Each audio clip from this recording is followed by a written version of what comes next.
Өнөөдрийн байдлаар хөгжил дэвшил эдийн засгийн хүчин чадлаараа дэлхийд эхний 10-т ордог бүгд найрамдах Солонгос улс нь 1960-ад оны үед Аз твийн хамгийн ядуугасаа 2-т ордог сул дорой улс байв. Гэвч тус улс нь асар богино хугацаанд Азийн бар болон дэвшиж дэлхийн геополитикт нөлөөлөх үйс бодлого тодорхойлох үйс улс болж хүчрхэгжсэн юм. Тэгвэл өмнөд Солонгосын өнөөгийн дүр төрхийг тодорхойлсон буюу 20-р зууны түүхэнд хамгийн их нөлөө үзүүлсэн гавьяат хүн бол 1961-ээс 1979 оны хооронд тулс улсыг удирдах байсан генерал Пак Жон Хе юм. Тэрээр 1979 онд бусдын гарт амиан алдах хүртлээр тус улсыг 18 жилийн турш тасралтгүй удирдсан нэгэн. Пак 1961 онд Солонгосын бүгд найрамдах засаглалыг цэргийн эргэлтхийн унгаж эрх мэдлийг өөрийн гартаа төвлөрүүлсэн нэгэн. 1963 онд ерөнхийлөгчөөр сонгогдох хүртлээр тэрээр үндэсний бүтээн байгуулалтын дээд консулын тэргүүнээр ажиллаж байв.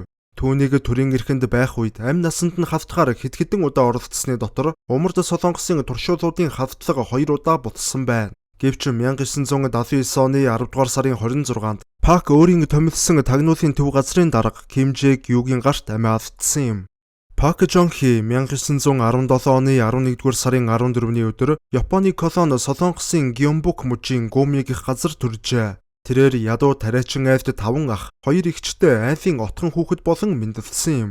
Пак суурь боловсрол эзэмшснийхэн дараагаар багшийн сургуульд идсэн орж, тус сургуулиан амжилттай төгсөж, Мөнгөнд багшаар ажиллах болжээ. Энэ үед тэрээр Такаги Масао хэмээх Япон нэртэй болсон юм.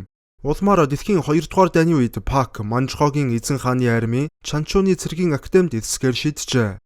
1942 онд сургуулаа төгсөхт нь чадварлаг офицер болохыг нь Япон зааварлагчид ажиглан түүнийг Японд дах эзэн хааны дайны коллежид үргэлжлүүлэн суралцахыг санал болгожээ. 1944 оны 3 дугаар сард эзэн хааны коллеж төгссөний дараагаар Пакийг Японы дээд зэргийн Квантуны аримд дэслэгч болгож дэлхийн 2 дугаар дайны төгсгөлөөр алба хаалгасан байдаг. Харин дайны дараа нутагтаа эргэж ирсэн Пак Солонгосын цэргийн академид бүртгүүлв. 1946 онд Ахмад цолтой төгссөн Пак өмнөд Солонгос дахь Америк нэгдсэн улсын цэрэг армийн засгийн газрын харьяан дах цагдаагийн аримд офицер болжээ. Сингман Ригийн удирдсан өмнөд Солонгосын шинээр байгуулагдсан засгийн газар 1948 оны 11-р сард Пакийг Солонгосын цагдаагийн байгууллага доторх коммунист бүлэглэлийг удирдсан хэрэгээр баривчлав. Түүнийг цэргийн шүүхээс цаазар авах ял оноосон боловч Солонгосын цэргийн дээд цэргийн офицеруудын ятгалагаар ерөнхийлөгч Ри ялыг нь хөнгөрүүлжээ. Гэтэл 1950 онд Солонгосын дайн эхлэв. Хоёр Солонгосыг нэгтгэхийн төлөө зэвсгийн хүч ашиглан аль талын ялан Солонгосын хувь заяа тэр замналаар замнахаар болов. Тэгвэл Солонгосын дайн эхэлсний дараагаар Пак өмнөд Солонгосын аримд хошууж болон иргэн иржээ. 1950 оны 9-р сар тэрээр дэд хурандаа 1951 оны 4-р сард хурандаа болон дэвшив. Пак 1952 онд армийн дээд удирдлагын тагнуулын хэвтэст орлогч дарга болсон болон 1953 онд дайн дуусахад бригадын генерал болон дэвшжээ. Солонгосын дайныг зогсоох эвлэрлэлийн гэрээ байгуулагдсны дараагаар Пак цэргийн мэргэжлийнхэн дагуу 6 сарын сургалтанд хамрагдахаар Америк нэгдсэн улсыг зорив. Харин Америкаас их нутагтаа иргэн ирснийхэн дараа тэрээр маш хурдан тушаал дэвшив. 1958 онд хошууч генерал үүний дараагаар 1-р армийн штабын дарга болсноор Солонгосын 1 болон 6 дугаар дүүргийг удирдах болж Сөүлийн аюулгүй байдлыг хамгаалах үүрэг хүлээв. 1960 онд өмнөд Солонгосын армийн үйл ажиллагааны дарга 2 дугаар армийн орлогч командлагч болсноор Пак өмнөд Солонгосын зэвсэгт хүчний дотор хамгийн нөлөөтэй, хамгийн хүчрхэг хүмүүсийн нэг нь болон хувирсан юм. 1960 оны 4-р сард өрнөсөн оюутнуудын эсэргүүцлийн дараа өмнөд Солонгосын анхны ерөнхийлөгч Сингман Ри албан тушаалаасаа огцров. Үүний дараагаар Юмбо Сён гэх хүн ерөнхийлөгч болов. Гэвч тэрээр үнэн хэрэгтээ өмнөх ерөнхийлөгч Ригийн тушаалаар ажиллаж байсан нь хүн бүхний нүдний өмнө ив тод байсан тул Ригийн нөлөөнөөс Солонгосыг аврахын тулд өмнөд Солонгосын ард иргэд эсэргүүцлийн жагсаал өрнүүлэн эмх замраагүй байдал газар авчээ. Олныг хамарсан энэхүү тогтворгүй байдлын эсрэг хошууч генерал Пак хувьсгалт цэргийн хороог байгуулав. Ингээд 1961 оны 5 дугаар сарын 16-ны өдөр Пакийн удирдах байсан хувьсгалт цэргийн хороо өмнөд Солонгосын армийн дунд цэргийн эргэлт хийв. Цэргийнхэн энэхүү төрийн эрх мэдлийг хүчээр авснаар ерөнхийлөгч юуны ардчилсан сонгуулиар гарч ирсэн засгийн газрыг унгаж 2 дугаар Солонгосын бүгд найрамдах засаглалд нуран унсан юм. Анхандаа Пакийг дэмжиж байсан цэргийн офицерууд шин засаг захиргааг бүрдүүлж байв. Улс төрийн эмх замраагүй байдалд туйлдж ядарсан энгийн ард иргэд төрийн иргэдийг хүчтэй дэмжиж байлаа. Харин эрх мэдлээ алдсан ерөнхийлөгч өөрийн эрх мэдлийг сэргээхээр Америк нэгдсэн улсын цэргийн удирдлагуудыг удаа дараа ятгахсаар байв. Гэвч Америкчууд шууд хөдөлгөөс болгоомжтсон юм. Харин энэ үеэр Пак дахин тушаал дэвшиж дэслэгч генерал болов. 1961 оны 6 дугаар сарын 19-нд цэргийн консулын газраас гадаад болон дотоодын дайснуудаас эх орноо хамгаалж дахин төрийн эргэлт хийхээс сэрэмжлэх зорилгоор Солонгосын тагнуулын төв газрыг байгуулав. Мөрдөн байцаах эрхийнхэн дагуу тагнуулын төв газар засгийн газрын эсрэг бодолтой болон эсрэг үйл ажиллагаа явуулахаар санаархаж байна хэмээн сэжиглсэн хүн бүхнийг баривчилж сагдан хордог болов. Тус байгуулахын анхны дараагаар Пакийн ойрын хүн бөгөөд төрийн эргэлт хийхэд гар бие оролцсон чөлөөнд суусан хурандаа Ким Жон Пил ажиллаж түүний удирдлага дор Солонгосын тагнуулын төв газар гадаад харилцаа эдийн засгийн салбарт хүчээ нэмэгдүүлв. Мөн Пакийн үед эрх мэдлээсээ буусан ерөнхийлөгч Америк нэгдсэн улсын айрамтай хэвлэлцээ хийж чадаагүй тул Пактай хэвлэлцээ хийж үр дүнд нь ерөнхийлөгч Юн албан тушаалтан үлдэж цэргийн дэглэмийг Солонгосын хууль ёсны дэглэм болгов. 1962 оны 3 дугаар сарын 24-нд Юн огцорсны дараагаар дэслэгч генерал Пак Жон Хи түүний халааг авч ерөнхийлөгч болон генерал цолтой болжээ. Ингээд 1963 онд тэрээр шинээр байгуулагдсан ардчилсан бүгд найрамдах намаас нэр дэвшиж аль биесээр өмнөд Солонгосын ерөнхийлөгчөөр сонгогдов. Уг сонгуулиар тэрээр өмнөх ерөнхийлөгч Юуны эсрэг нэр дэвшсэн ба том баг буюу ердөө 1.5% саналын зөрүүгээр ядсан юм. Пак ерөнхийлөгч болсныхан дараагаар улс орондоо нэн тэргуунд бүтээн байгуулалтын ажил хийх ёстойг ойлгов. Харамсалтай нь Солонгос дэндүү ядуу тарчиг байсан тул Баруун Германд элчин сайдын яамаа нээж улмаар Баруун Германаас зээл авахар ярилцжээ. Пакийн хүсэж байсан зээлийн хэмжээ нь 140 сая марк буюу одоогоор 100 сая доллар байв.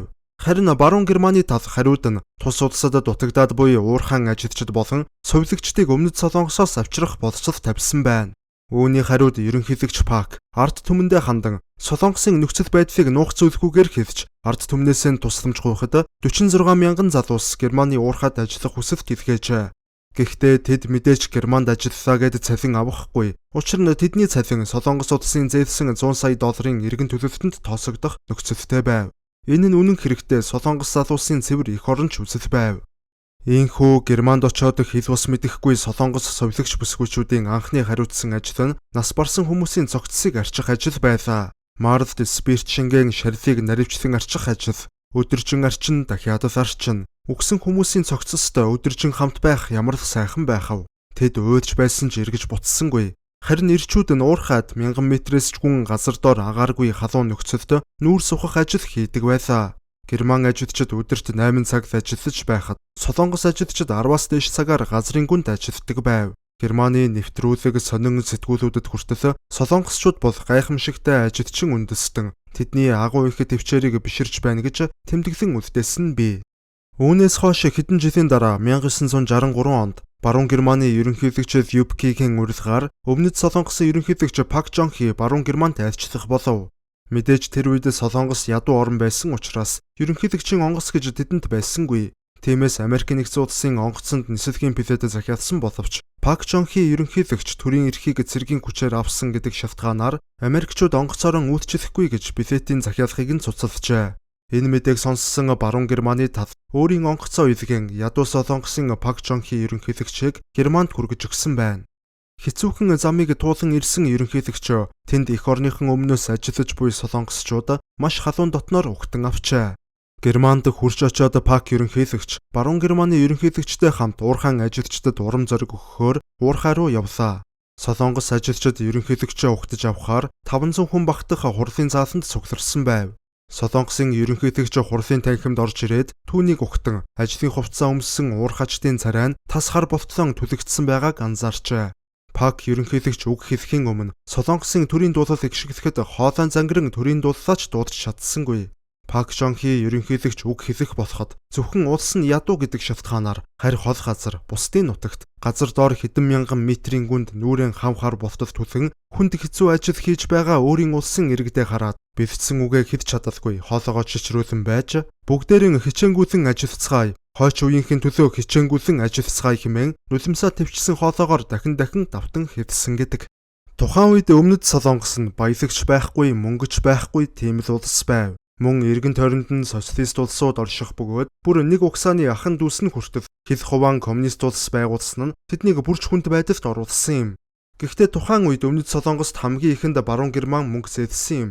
Учир нь германчууд ч мөн адил социалист капиталист гэх хоёр лагерт хуваагдсан тул солонгосчуудын зовлон тэд ойлгосон байж болох юм. Ийхүү залуучуудаа харийн нутагт хар ажил хийлгэн байж олсон мөнгөөрөө Пак аж үйлдвэрийн салбарыг сэргээн босгов. Сэргээн босгоод байх ч юу байх вэ? Шинээр байгуулав. Үр дүнд нь 1960-ад оны үед Өмнөд Солонгосын эдийн засаг жилдээ 25% өсч байсан бол 70-ад онд 45% болж өсрөнгүй хөгжсөн байна. Пакийг засгийн эрхэнд гарах үед нэг хүнд ногдох дотоодын нийт бүтээгдэхүүний хэмжээ дөнгөж $72 байсан бол суудлаасаа буух үед нь хэдэн 10 дахин нэмэгдсэн байв. 1960-ад оны ихээр Умард Солонгос өмнөдөөсөө илүү хөгжилтэй байсан боловч 70-ад оны сүүлч гэхэд бараа сураггүй хаягдав. Тариачдын орныг хүлээн авсан Пак бүгд найрамдах Солонгос улс гэдэг аж үйлдвэр өндөр хөгжсөн гүрнийг хойч үедээ хүлээлгэн өгсөн юм. Гэхдээ мэдээч дан ганц Германы мөнгө бус Америкчуудын хөрөнгө оруулалт тус улсын хөгжил цэцэглэлтэнд онцгой нэмэр оруулсан байна. Америкчууд хэдэн 10 тэрбум долларын хөрөнгө оруулалт хийж хариуд нь Пак Вьетнамын дайнд Америк нэгдсэн улсыг бүхий л талаар дэмжин цэргээ илгээх болов. Америкийн цэрэгт туслуулахаар Солонгосын 2 дивиз, 1 бригад буюу нийт 300 мянган цэргийг Вьетнамд илгээжээ. Тэрээр дөнгөж өндийж буй аж үйлдвэрийн салбараа бүхий л боловцоогоор хамгаалж байв.